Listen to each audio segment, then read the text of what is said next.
un monde. RTGA, mieux qu'une chaîne, un monde. RTGA, mieux qu'une chaîne, un monde.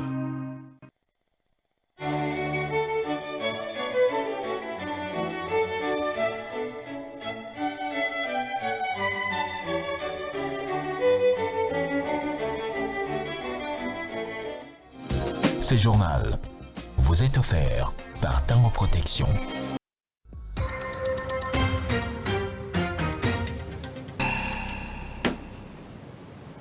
Mesdames et messieurs, bonsoir et bienvenue à tous dans cette grande édition vespérale sur la RTGA.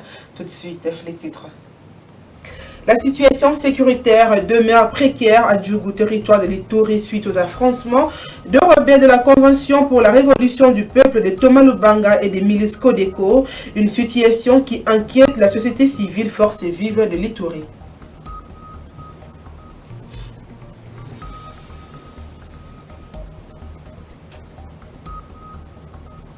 Après la signature de l'accord de paix RDC-Rwanda, la structure citoyenne Pona Congo s'engage à vulgariser le bien fondé du dit accord. Elle a organisé à cet effet une conférence et débat ce jeudi 24 juillet 2025 au centre culturel Boboto avec la participation de plusieurs personnalités.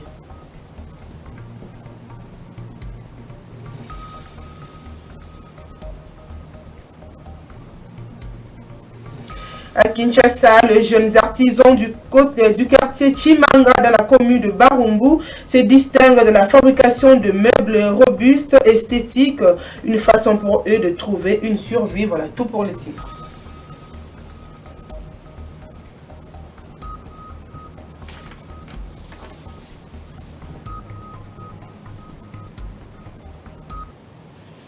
Une fois de plus, bienvenue à tous. D'abord, cette information, le vice-premier ministre, ministre de l'Intérieur et de la République démocratique du Congo, Jacquemain Chabani, a pris part ce jeudi 24 juillet à Addis Abeba à la tripartite RDC-HCR Rwanda. Une rencontre avec des représentants du gouvernement rwandais a pour objectif de discuter de la question de réfugiés. Ces échanges s'inscrivent dans un contexte tendu marqué par le déplacement massif de population dans l'est de la RDC en raison de conflits impliquant des groupes armés dont le M23. Cette rencontre vise à aborder la gestion des réfugiés congolais au Rwanda et rwandais en RDC ainsi que le risque de refoulement dans un climat où les relations bilatérales restent fragiles. Les discussions pourraient également explorer des solutions pour renforcer la sécurité régionale et répondre aux préoccupations humanitaires de deux parties. Le bureau de coordination de la société civile Forces vives de l'Ituri réunit ce jeudi 24 juillet 2025 pour évaluer la situation sécuritaire. Elle s'indigne de la recrudescence de la violence meurtrière en territoire de Djougou. Depuis le 13 juillet 2025, les affrontements entre le rebelle de la Convention pour la révolution du peuple CRP de Thomas Lubanga et de la milice Codeco ont fait plusieurs victimes. À l'issue de cette rencontre, des recommandations ont été formulées au gouvernement congolais pour mettre fin à ces violences dans cette partie de l'Ituri et surtout sécuriser les élèves pendant ces épreuves des examens d'État qui pointent à l'horizon. Dieudonné Lossa, coordinateur de la société civile de l'Ituri, est au micro des Jolie Palmer Sekouye. La société civile Forces vives de l'Ituri condamne ça pareil la guerre engagée par la CRP contre l'État congolais qui ouvre le boulevard à la violation massive des droits internationaux humanitaires à province de l'Ituri. Elle condamne au même titre les miliciens de Codeco retombés dans le crime contre l'humanité alors qu'elle venait à peine de signer un acte de cessation des hostilités au dialogue d'Arusha. Condamne aussi l'acte de certains éléments de FADC qui se sont compromis à piller les biens des populations en allant jusqu'à tirer sur les civils alors qu'ils ont reçu le mandat de les protéger. Par ailleurs, la société civile Forces vives de l'Ituri appelle tous les groupes armés et la CRP à baisser les armes et à s'investir dans la recherche de la paix par la voie des dialogues, car les armes ne peuvent ainsi donc. La coordination provinciale de la société civile Force Vive de l'Ituri recommande à son Excellence, M. Félix Antoine Tshisekedi Tshilombo, président de la République, d'avoir un œil regardant sur la situation de sécurité de la province de l'Ituri qui semble être oubliée. À son Excellence, M. le gouverneur militaire de la province de l'Ituri, de veiller sur la relation civilo-militaire car il s'observe un effritement de la relation entre la population et son armée en Ituri. De traquer jusqu'à leur dernier retranchement, sans distinction aucune, tous les groupes armés hostiles au processus de paix en Ituri. De demander à la division provinciale de l'éducation et la nouvelle citoyenneté d'organiser la séance de rattrapage aux élèves qui ont manqué leurs épreuves de Tenasos-P. De prendre des précautions pour que les élèves finalistes et candidats aux examens d'État ne puissent pas connaître le même sort que ceux de Tenasos-P.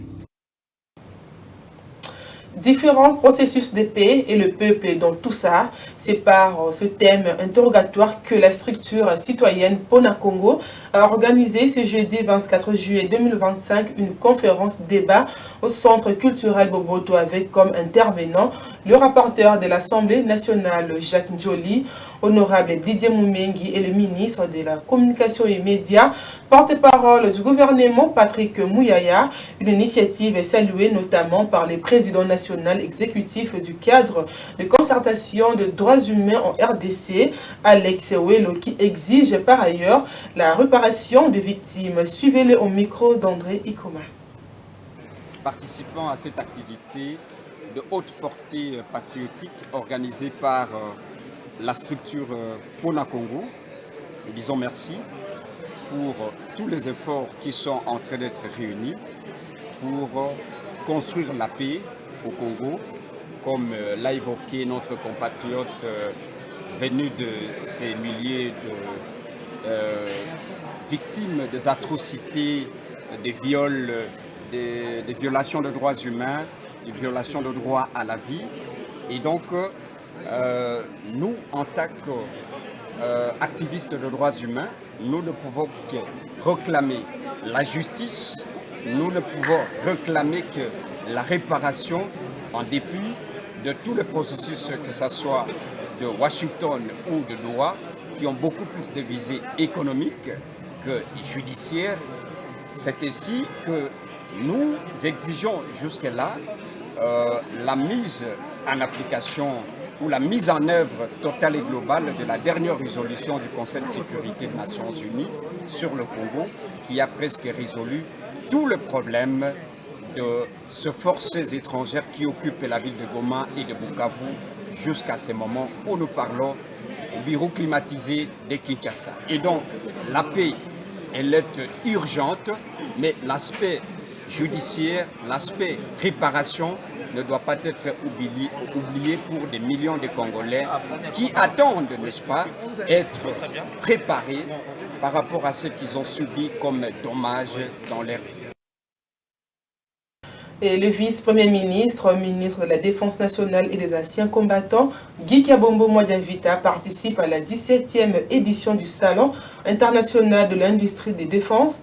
Lors de l'échange de haut niveau avec ses homologues, dont le ministre de la Défense de la République de Turquie, Yassar Güler, Guy Kabombo Mwadiavita a réaffirmé la volonté partagée de renforcer la coopération militaire entre la RDC et la Turquie. Elle sera basée entre autres sur la formation et le développement progressif d'une industrie de défense nationale. Suivez ce reportage de Suzy Kibiromari. La République démocratique du Congo, valablement représentée à la 17e édition du Salon international de l'industrie de défense IDEF 2025 par Maître Guy Kabombo Mwadiavita, vice-premier ministre, ministre de la Défense nationale et des anciens combattants du Congo démocratique. Un échange bilatéral de haut niveau a eu lieu avec son homologue turc, Yassar Güler, ministre de la Défense de la République de Turquie. À Istanbul, le patron de la défense congolaise a été chaleureusement accueilli et n'a pas manqué à exprimer sa gratitude pour l'hospitalité de son hôte et à saluer l'invitation à participer à ce grand rendez-vous stratégique de l'industrie de défense. Lors de leur entretien, Les deux ministres ont réaffirmé la volonté partagée de renforcer la coopération militaire entre la RDC et la Turquie dans le sillage de la vision portée par le président Félix-Antoine Tshisekedi Tshilombo et Recep Tayyip Erdogan. À cette occasion, le vice-premier ministre, ministre de la Défense nationale, Guy Kabombo, a rappelé l'importance d'une mise en œuvre effective des 3 instruments juridiques majeurs signés à Kinshasa le 20 février 2022. L'accord cadre de coopération militaire, l'accord dans le domaine de l'industrie de défense et le protocole d'aide financière. Il a souligné l'urgence d'une coopération concrète, structurée et tournée vers la formation, la modernisation des forces armées congolaises, l'appui technologique ainsi que le développement progressif d'une industrie de défense nationale. Le vice-premier ministre, ministre de la Défense nationale, a également alerté sur la situation sécuritaire préoccupante dans l'est de la RDC, marquée par la persistance des agressions des rebelles M23 AFC, et a appelé à des partenariats solides et sincères, notamment avec des pays comme la Turquie, afin de répondre de manière intégrée aux défis sécuritaires dans le respect de la souveraineté nationale. La délégation congolaise comprenait notamment le général-major Marcel Lukwikila Metikwiza, secrétaire général à la Défense, et des représentants de l'entreprise publique Afridex, présents pour explorer des perspectives de coopération technico-industrielle avec les acteurs turcs. Cette rencontre marque un tournant décisif d'une coopération renforcée entre la RDC et la Turquie dans le domaine stratégique de la défense et ouvre la voie à des projets communs à forte valeur ajoutée. L'actualité, c'est aussi le recrue du centre d'instruction militaire de Moura qui ont été appelés à la loyauté, au patriotisme, à la discipline et à la cohésion dans l'exercice de leurs fonctions à Likasi, dans la province du Haut-Katanga, au sud-est de la République démocratique du Congo. C'est au cours d'une parade spéciale, le commandant de ces centres d'instruction leur a lancé cet appel. Le colonel Médard Zanza a également mis en garde contre les déviances comportementales. Suivez.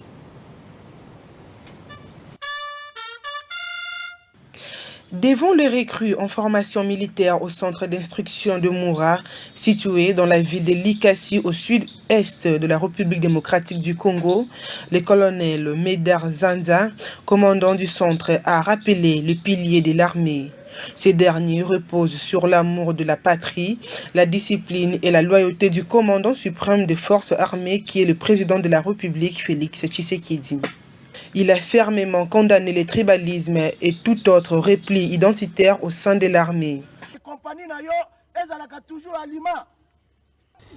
Tozaka na couleur mosusu te, à part couleur à drapeau. Voilà pourquoi biso tout tozolata yango. Tozalaka na bandeko te, à part oyo azali na gauche, liboso to sima na yo, nde oyo yo ndeko. Tozalaka na parti politique te. Comme un parti politique nabiso, Forces armées de la République démocratique du Congo. Tozala rappelle la parti prité. Yabiso mokonzi moko, Félix Antoine Tshisekedi Tshilombo. Une occasion était aussi choisie pour le commandant du centre d'instruction militaire Moura de rappeler aux apprenants militaires le respect des consignes et le rapport correct de la tenue militaire. Balati sokotona bola mute, elingi koloba nini? Tant que tu doté d'un équipement correct, tenue, bottine, béret, yo lingo bimanacité, olongoli chemise à likolo, otikali na polo, ozi béret otie na mutu, omati na moto, oké na cité.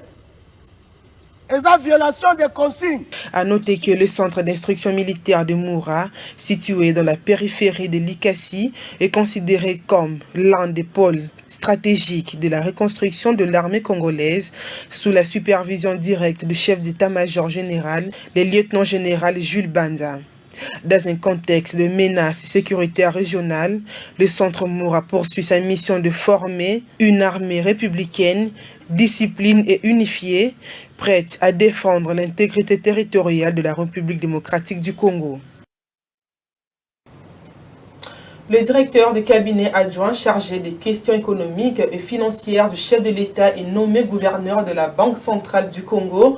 L'ordonnance présidentielle a été lue mercredi soir par la porte-parole du président de la République sur la radio-télévision nationale congolaise, originaire du Congo central, l'ancien coordonnateur provincial de la campagne de Félix Tshisekedi à la présidentielle de 2020, remplacé à ses postes Marie-France Malangu Kabedi Mbouyi, qui trônait à la tête de l'Institut depuis juillet 2021. Quelques heures après la nomination de Marie-France Kabedi Malangu comme PCA de la CADECO, l'intersyndicale nationale de la Caisse générale d'épargne du Congo place de grands espoirs dans sa nomination. Après des années marquées par la précarité, le non-paiement du SNIG et l'abandon de retraités, le représentant du personnel, le maître Freddy Kitoko, président national de l'intersyndicale de la CADECO, appelle au respect strict de textes légaux, réglementaires et conventionnels de la CADECO. Il espère que la nouvelle PCA pourra impulser une dynamique de redressement, rétablir le dialogue social et répondre aux revendications des agents longtemps ignorés. Suivez Maître Tati Kitoko Freddy Serge, président national de l'intersyndicale de la CADECO, au micro de Elvis Ebama. Nous parlons au nom de l'ensemble du personnel de l'unique banque commerciale de la République, dont l'État est l'unique propriétaire, la CADECO SA. La CADECO attend beaucoup de Madame la PCA, l'ancienne gouverneure de la Banque centrale. D'abord, qu'elle ramène la CADECO à la chambre de compensation. Parce que ça fait beaucoup d'années que la CADECO a souffert. La CADECO a tant souffert, fort heureusement que l'avènement du président de la République, lors de son premier discours d'investiture, il a promis de relancer la CADECO. Ainsi, nous attendions beaucoup de lui et le président de la République, Félix Antoine Tshilombo Tshisekedi, nous a rassurés et nous sommes aujourd'hui contents de l'avènement de Madame à la tête du conseil d'administration de la CADECO SA. Nous attendons l'application du décret de Madame la Première ministre Judith Suminwa, que nous saluons en passant. Nous attendons l'application stricte de la loi parce que les agents de la CADECO ont beaucoup souffert. Et ces agents allaient à pied au travail parce qu'ils ne bénéficiaient même pas de la dernière loi de finances de 2022 sur le transport. Vous comprenez donc qu'il y a eu beaucoup de peine pour ces agents et cadres de la CADECO. Maintenant, l'heure a sonné et nous profitons aussi pour remercier les ministres d'État au portefeuille Jean-Lucien Boussa qui nous a rassuré que cette fois-là, ce seraient des experts à la tête de la CADECO SA. Autre chose à présent, après les conseillers municipaux, la Commission électorale nationale indépendante s'apprête à offrir pour la première fois à la RDC des conseillers urbains, maires et maires adjoints ainsi que de bourgmestres et de bourgmestres adjoints élus. La centrale électorale a publié mercredi le calendrier électoral pour ces élections indirectes au niveau de la base. Ce calendrier, salué par le collectif des conseillers municipaux de la République, prévoit les jours de ces scrutins le 9 octobre 2025. Suivi à cet effet, Willy Nzembela, président collectif des conseillers municipaux. La publication du calendrier électoral pour la suite des élections locales dans notre pays marque un tournant décisif dans l'implémentation de la décentralisation conformément à la Constitution de la RDC et aux lois de la République. Au nom de 951 conseillers communaux de la RDC que je représente, nous disons infiniment merci au président de la République. Nous avons compris que le chef de l'État, par son impulsion politique, veut légitimer ceux qui sont appelés à diriger notre peuple à la base et représenter valablement l'État congolais. L'organisation des élections de bourgmestre va apporter une réponse valable à la stabilité et à la paix à la base dans notre pays, tout en mettant en œuvre le comité locaux de sécurité et associer notre peuple à cette stratégie longtemps vulgarisée par le VPM Jacquemain Chabani. C'est ici pour nous l'occasion de féliciter le président de la CENI et toute son équipe et surtout féliciter monsieur le VPM de l'Intérieur car il a respecté à la lettre les instructions du chef de l'État. Aujourd'hui, les élections locales est une question de temps. Nous-mêmes, conseillers communaux, acteurs principaux de la décentralisation, nous avons un seul slogan: ne jamais trahir les Congos.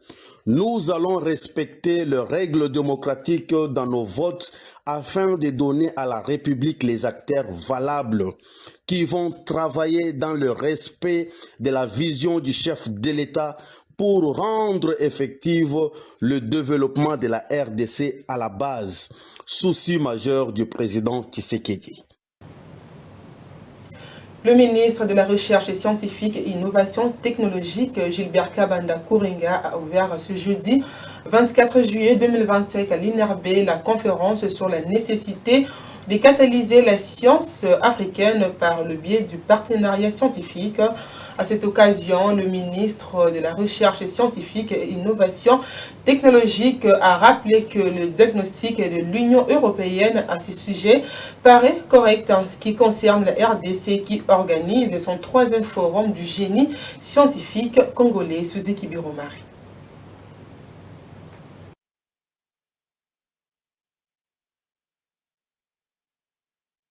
Le ministre de la Recherche scientifique et Innovation technologique, Gilbert Kabanda Kourenga, a rappelé que ces assises permettent aux intelligences congolaises de prendre en main les leviers du développement socio-économique du pays dans le domaine de la science et de la technologie. C'est dire ici que la catalyse offerte par nos partenaires de l'Union européenne et du Centre national de recherche français sera affectée à la stimulation de la production scientifique et technologique du sommet de nos institutions académiques et scientifiques au plus profond des cases de nos villages, les plus reculés dans nos forêts.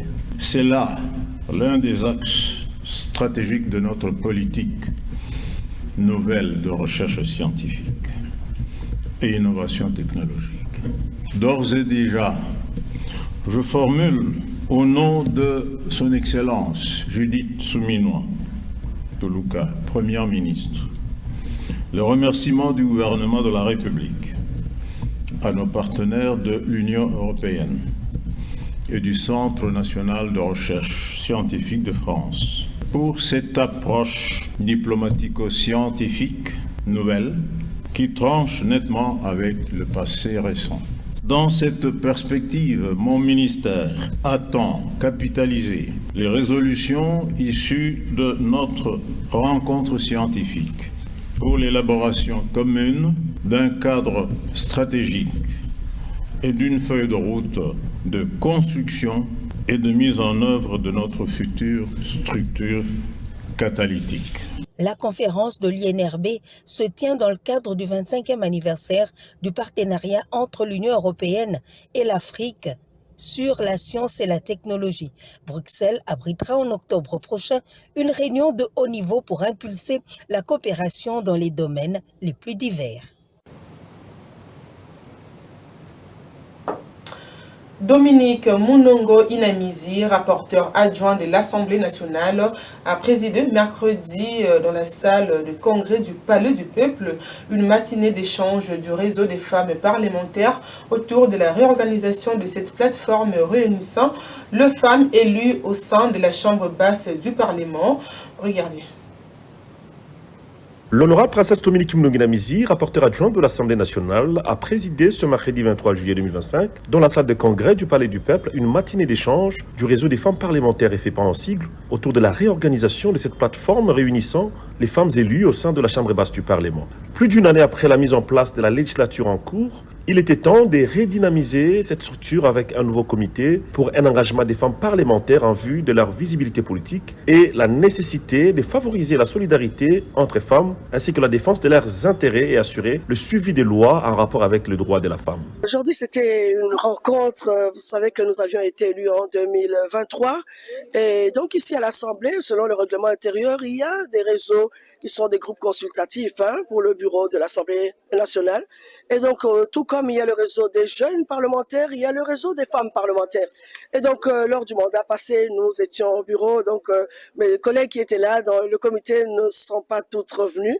Donc, moi, j'étais rapporteur. Et c'est comme ça qu'il fallait quand même qu'on se réunisse avec les nouvelles élues et qu'elles comprennent un peu ce que nous faisions et comment nous devons, nous, en tant que femmes, avoir des sujets spécifiques, défendre nos intérêts spécifiques en tant que femmes. Des réactions nourries qui témoignent de l'enthousiasme des honorables députés pour une redynamisation de la structure FEPA, réseau des femmes parlementaires au sein de l'Assemblée nationale. J'ai un sentiment de satisfaction, parce que c'est la première fois que j'assiste à la réunion du réseau de femmes parlementaires.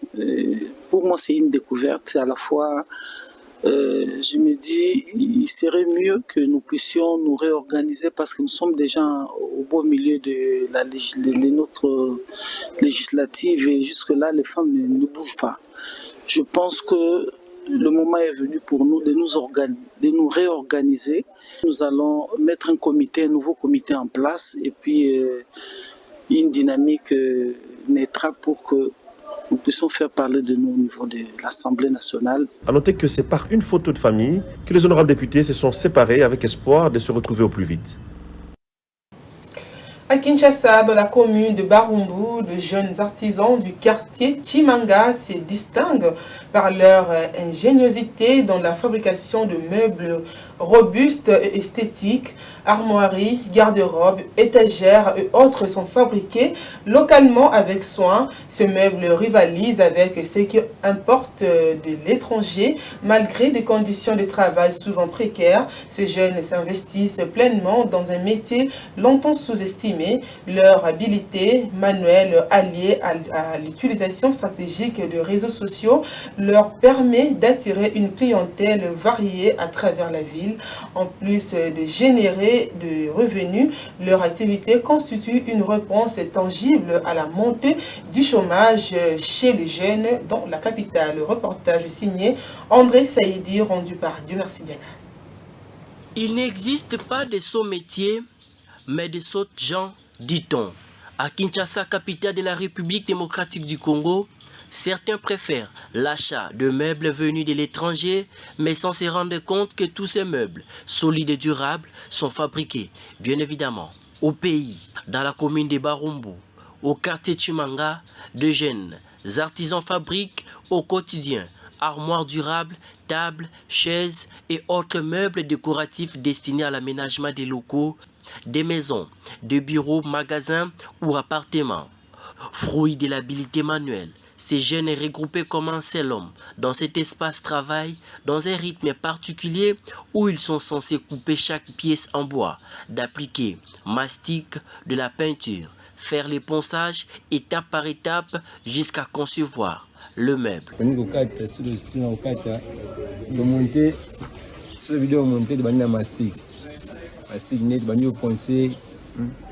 Première couche, c'est la finition. La deuxième couche à mastic, de penser le sous-nez. Moi, tout à première couche à couleur, la rouleau, après machine est salée. Premièrement, tout banana, on a achat toujours on a mesure, tout kati, tout rassemblé, et le coup, on a commandé qui, par rapport à nous, ça là par commande. Tout rassemblé, on a commandé qui, tout appliqué mastic ordinaire. Peinture à couvance et puis de pomper en haut pour qu'ils les vendent aux clients. Ces artisans travaillent fréquemment dans cet endroit depuis un temps dans des conditions précaires. Ils sollicitent par ailleurs l'appui des autorités compétentes. On a mis tout avantage comme un TikTok. On se sur mis années la TikTok quand on publie à car au moins c'est un peu ça. Tout est un qui un peu à course. Nous sommes sortis dans l'imaka. Depuis va tout na comme sur li boye na été. Au moins au sur la sur boyo kanila. On signer un contrat puis sur avance en bon que ça dit bachat, ça aussi ça. Avec ces métiers, ces jeunes sont convaincus d'avoir trouvé une perspective favorable pour lutter contre le chômage, une réalité sombre qui cartonne jour au jour dans la vie de Kinshasa en touchant particulièrement la jeunesse. Ce journal est terminé, mesdames et messieurs. Place au rappel du titre. La situation sécuritaire demeure précaire à Djougou, territoire de l'Ituri, suite aux affrontements de rebelles de la Convention pour la révolution du peuple de Thomas Lubanga et de la milice Codeco, une situation qui inquiète la société civile, force vive de l'Ituri.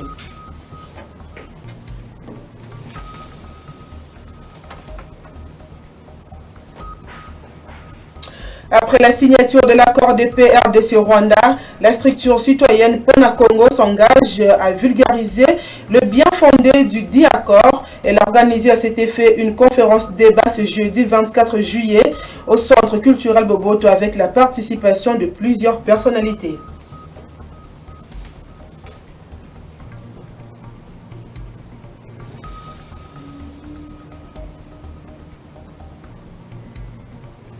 Vous avez suivi dans ce journal, les jeunes artisans du quartier Chimanga de la commune de Barumbu se distinguent dans la fabrication de meubles robustes et esthétiques, une façon pour eux de trouver une survie.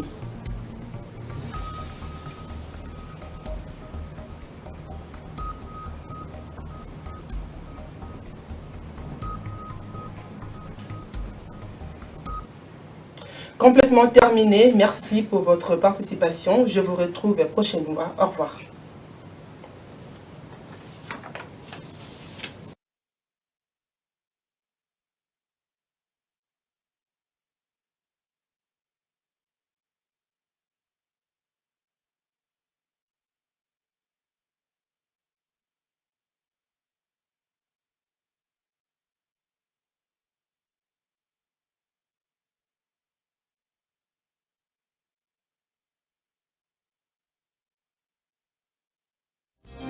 Ce journal vous a été offert par Tango Protection.